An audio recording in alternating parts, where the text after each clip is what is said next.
안녕하세요. 영종중학교 학생 여러분. 오늘은 10차시 열에너지를 흡수하는 상태 변화에 대해서 배워볼 거예요. 자, 지난 시간에 상태 변화 5가지 융해, 응고, 기화, 액화, 승화에 대해서 배웠는데, 자, 그 중에서 열에너지를 흡수하는 상태 변화가 무엇인지 페이지 244페이지부터 247페이지까지 한번 살펴보면서 한번 배워보도록 할게요. 자, 페이지 246페이지를 보면 지금 그 열에너지를 흡수하는 상태 변화에 대해서 융해와 기화와 융해가 나와 있어요. 자, 기화부터 한번 살펴보도록 할게요. 기화가 뭐였어요? 그쵸, 기체화. 그래서 액체에서 기체로 변화하는 현상을 기화라고 했어요. 자, 액체에서 기체로 변할 때는 열에너지가 필요해요. 즉, 열에너지를 흡수해야 돼요. 왜 흡수해야 될까? 자, 액체보다는 기체가 분자 간의 인력이 더 약하죠. 자, 액체의 그 분자 간의 인력을 끊어주기 위해서 자유롭게, 기체처럼 자유롭게 되기 위해서는 열 에너지를 이용해서 그 자유롭게 액체의 상태의 분자 간의 인력을 끊어줘서 기체가 된다. 그러기 위해서는 열 에너지를 흡수해야 된다. 자, 액체에서 기체가 될 때 흡수하는 열 에너지를 우리는 기화열이라고 한다. 기화열. 자, 근데 액체에서 기체로 상태를 변화할 때는 온도가 일정하게 유지가 된대요. 자, 왜 이렇게 일정하게 유지되는 온도 그 지점을 우리는 끓는 점이라고 부른다. 자, 왜 일정하게 유지가 될까? 자, 한번 이 부분에 한번 밑줄을 쳐보도록 하세요. 자, 이 끓는 점, 즉 끓고 있는 동안에는 가해준 열 에너지가 물질의 온도를 높이는 데 쓰이지 않고 상태 변화하는 데 쓰인다. 자, 즉 한번 그래프를 보면서 설명을 해볼게요. 자, 열 에너지를 쭉 가하게 되면 그에 따라 온도가 증가하기 마련이죠. 온도가 쭉 증가하다가, 자, 이 상태는 지금 액체 상태야. 자, 액체에서 이제 기체로 변하려고 해. 자, 근데 액체에서 기체로 변하는 이 상태 변화를 일으키기 위해서는 아까 분자 간의 인력을 끊어줘야 된다고 했죠. 좀 더 자유로워져야 된다고 했죠. 근데 이때는 온도를 높이는데 그 열 에너지를 이용하는 것이 아니라 이렇게 분자 간의 인력을 끊어주는 상태 변화를 일으키는데 그 열 에너지를 이용하게 된다. 따라서 이렇게 상태 변화가 일어나지 않는 이 구간에는 온도가 증가하다가 상태 변화를 일으키는 이 구간에서는 상태 변화하는데 그 열 에너지를 이용하기 때문에 온도가 일정하게 유지된다.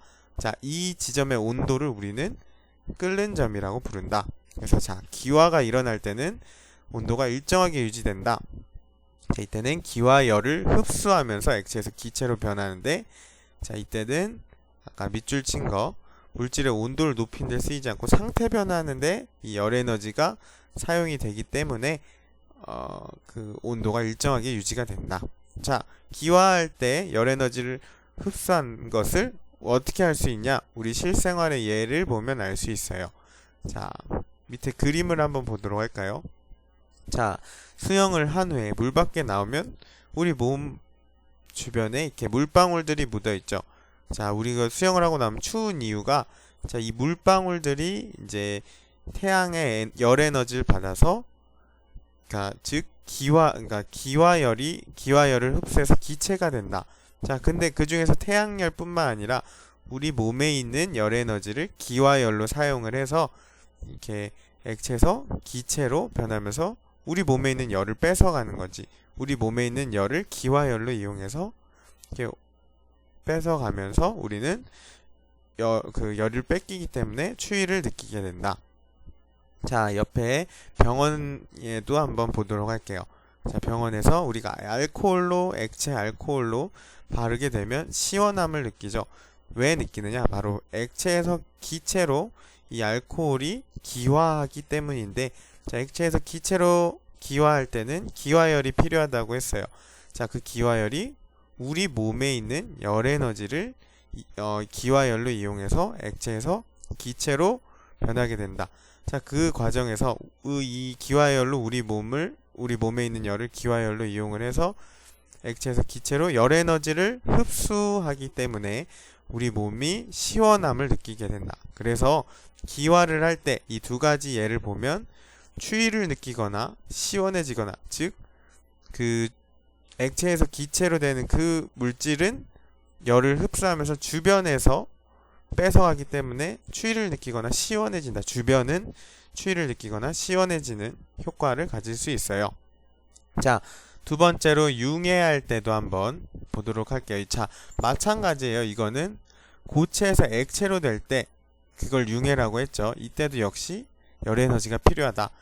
아까 분자 간의 인력을 끊어줘야 된다고 했죠.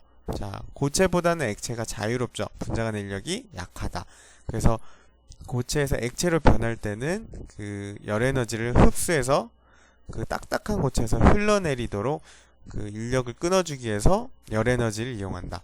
그때 이용되는 열 에너지가 무엇이냐? 교과서 247페이지를 먼저 보면 그때 흡수한 열 에너지를 우리는 융해열이라고 부른다. 융해열.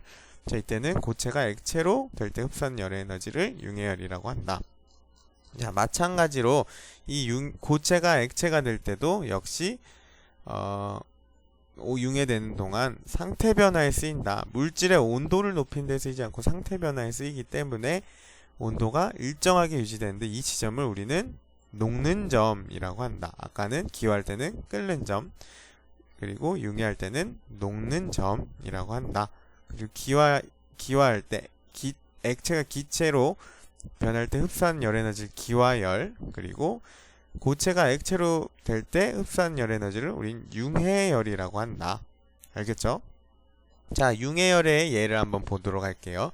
자, 융해열은 지금 생선, 여러분 수산시장 가면 볼 수 있죠. 자, 생선 주변에 이렇게 얼음을 놓는 이유는 이 얼음이라는 고체가 나중에 액체로 녹으면서, 그러니까 융해하면서, 즉 융해하면서 고체가 액체가 될 때 융해열이 필요하죠. 자, 융해열을 어디서 얻냐? 바로 이 생선액에서 그 융해열을 얻어요. 그래서 이 생선액에서 열을 빼앗아 가서 융해가 되는데, 이때 생선은 어떻게 돼? 그럼 온도가 아까 사람처럼 온도가 낮아지게 되겠죠. 자, 생선의 온도를 낮춤으로써 생선을 신선하게 보존하게 된다. 자, 이러한 것도 역시 융해열을 이용한 예라고 볼 수 있어요. 자, 마지막으로 승화 중에서도 고체에서 기체로 변하는 승화는 열 에너지를 흡수한다. 자, 고체에서 기체, 즉 분자 간의 인력이 가장 강한 고체에서 자유분방한 기체로 변하기 위해서는 승화할 때는 열 에너지를 필요로 해요. 왜? 아까 분자 간의 인력을 끊어주는데 열 에너지가 필요하다고 했기 때문에, 자, 그때 흡수하는 열을 우리는 승화열이라고 부른다. 그래서 우리 기화열, 그리고 융해열, 그리고 승화열에 대해서 배워봤어요. 그래서 이 그림, 마지막 이 총정리하는 이 그림을 보면 고체에서 액체로 될 때는 융해라고 했죠. 그때는 융해열을 흡수해서 이 딱딱한 이 강한 분자 간의 인력을 끊어서 액체가 되는 것이고, 액체에서 더 자유분방한 기체가 되는 이 기화 현상에서는 기화열이라는 열 에너지를 흡수해야 된다. 자, 그리고 고체에서 액체로 변할 때는 온도가 높아지는 것이 아니라 상태 변화하는데 그 열 에너지가 이용이 되므로 이때는 온도가 일정하게 유지되는데, 그 유지되는 온도를 우리는 녹는 점이라고 했고요.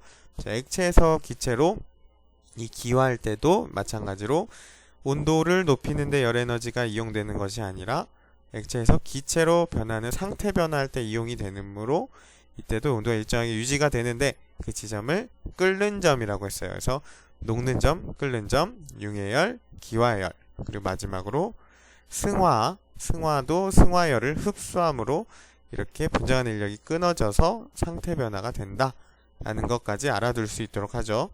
자, 마지막으로 한번 총 정리를 한번 해볼까 해요. 자, 총 정리.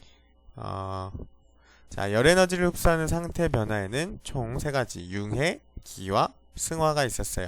자, 융해는 고체에서 액체로 변하는 현상, 즉 녹는 현상인데, 이 고체에서 액체로 변할 때 분자 간의 인력이 끊어져야 하므로 그때 흡수하는 열, 그쵸, 융해열이 필요하다고 했어요. 자, 근데 이 융해열을 흡수하는 과정에서 열 에너지가 온도를 높이는 것이 아니라 고체에서 액체로 상태 변화하는 때에 그 열 에너지 이용된다. 그래서 온도가 일정한 지점, 그때 온도를 우리는 뭐라고 불렀죠? 녹는 점이라고 불렀어요. 녹는 점. 그쵸? 그리고 마찬가지로 액체에서 기체로 될 때 흡수하는 열을 우리는 기화열이라고 불렀고요. 자, 이 기화열도 마찬가지로 이 액체에서 기체로 변할 때는 온도가 일정하다. 그래서 이 지점도 역시 끓는 점. 물질의 온도를 높이는 데 이용되는 것이 아니라 액체에서 기체로 상태 변화하는 데 열이 이용된다. 그래서 그 지점을 우린 끓는 점이라고 했다. 그리고 고체에서 기체로 이렇게 상태 변화할 때는 승화열, 이런 승화 과정이 일어날 때는 승화열을 흡수해야 된다. 그래서 이 지점, 여기도 마찬가지로 사실은 온도가 일정한 지점이 있어요. 근데 고체에서 기체로 변하는 그 순간은 굉장히 짧은 순간이에요. 그래서 그 일정한 지점을 우리는 딱히 이렇게 녹는 점이나 끓는 점처럼 정하지 않았는데, 이것도 마찬가지로 이렇게 온도가 일정한 순간이 있다. 승화열을 흡수하는 순간에는, 이렇게 고체가 기체가 되는 순간에는 열 에너지가, 이렇게 온도가 일정한 지점이 있다. 자, 왜 온도가 일정하다고? 그쵸? 물질의 온도를 높이는데 그 열이 이용되는 것이 아니라 고체에서 기체, 액체에서 기체, 고체에서 액체처럼 상태 변화하는데 그 열 에너지가 이용되기 때문에 이때는 온도가 일정하다 라고 얘기를 했죠. 자, 마지막으로 융해, 기화, 승화에 대한 공통점에 대해서 배워보도록 할게요. 정리를 해봤어요. 자, 이 세 가지 상태 변화는 열 에너지를 흡수하는 상태 변화이고, 자, 열 에너지를 흡수하면서 첫 번째 공통점, 분자 간의 인력이 약해진다. 자, 고체에서 액체, 그 기화는 액체에서 기체, 고체에서 기체로 변하면서 분자 간의 인력은 점점 약해진다. 자, 그리고 두 번째는 분자 사이의 거리가 멀어진다. 그쵸? 고체에서 기체로 갈수록 분자 간의 사이가 멀어진다. 그리고 마지막으로 온도가 일정한 지점이 있다. 자, 융해는 녹는 점이라는 지점이 있고, 기화는 끓는 점이라는 지점이 있고, 승화는 순간이라서 그 지점은 딱히 없지만, 딱히 이렇게 정하진 않았지만 온도가 일정한 지점이 있다. 알겠죠? 자, 이 세 가지 공통점까지 해서 오늘 배운 내용을 정리를 해봤어요. 자, 본 수업 때는 오늘 배운 내용을 포함해서 한번 문제를 전부 풀어보는, 지난 시간에 배웠던 거 전부 다 해서 6단원 통틀어 문제를 풀어보는 시간을 가져보도록 할게요. 자, 알겠죠? 자, 동영상 보느라 수고했고 학교에서 볼 수 있도록 합시다.